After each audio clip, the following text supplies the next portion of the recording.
Hali gani mwanafamilia wa channel yako pendwa, na natumai buheri wa afya tele kabisa. Basi kama ni mara ya kwanza kabisa kutembelea kwenye YouTube channel yetu, tukumbusha kwamba usisahau kubofya maneno mekundu yaliyoandikwa subscribe hapo chini ya video, ili uwe kwanza kabisa kupata habari zetu punde tunapokuwekea kwenye YouTube channel yetu. Sasa kwa taarifa tulizozipata hivi punde, sasa ni kwamba kuelekea sajili au usajili dirisha dogo, ni kwamba klabu Young Africans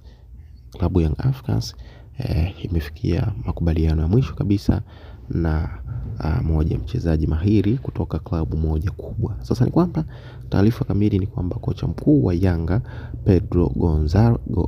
Pedro Goncalves amewambia viongozi wa klabu hiyo ya Yanga, yani viongozi wake, wamsajili mshambuliaji hatari kutokea Angola ambaye ni Laurindo Dilson Maria Aurio, au kwa jina maarufu anafahamika kama Depu, mwenye umri wa miaka 25 kwenye dirisha dogo la usajili.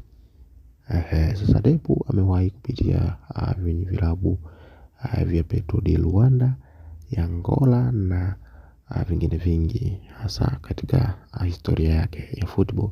Pia Depu amefungia timu ya taifa ya Angola goli 15 kwenye mechi 18 dhidi ya Petro Goncalves. Kwa hiyo ni kwamba kwa namna gani kocha huyu ana ujua uwezo wa mchezaji wake ambaye alishaikuwa naye kipindi hapo cha nyuma. Kwa hiyo ni kwamba kwa dili hilo la mchezaji huyo ni kwamba tayari limeshakamilika, na kinachosubiriwa ni kwamba mchezaji huyo aweze kujiunga na klabu ya Young Africans kwa ajili ya kuitumikia hapo ifikapo sajili za dirisha dogo. Kwa hiyo ni kwamba kilichobakia ni mchezaji huyo tukufikia tu baada ya ufunguzi wa dirisha dogo, basi aweze kuwasili kunako klabu ya Young Africans, kwa kuwa dili lake na Young Africans tayari limeshakamilika na hakuna vingine ambavyo huenda vinahisiwa kwamba kuna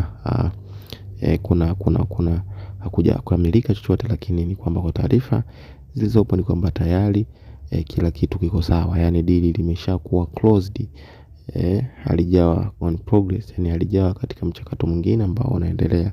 Kwa hiyo ni kwamba dili hilo limeshakamilika la mchezaji huyo, na tutarajia kumuona kunako kikosi cha Young Africans hapo ifikapo dirisha dogo la sajili. Na ni kwamba mchezaji huyo amekuwa miongoni mwa wachezaji ambao wamekuwa ni pendekezo namba 1 kutoka kwa kocha. Kwa hiyo shawishi za mchezaji huyo kusajiliwa kunako klabu ya Young Africans ni kutokana na pendekezo za kocha ambazo aliziona kwamba mchezaji huyo ataweza kuziba nafasi au kuziba baadhi ya sehemu ambapo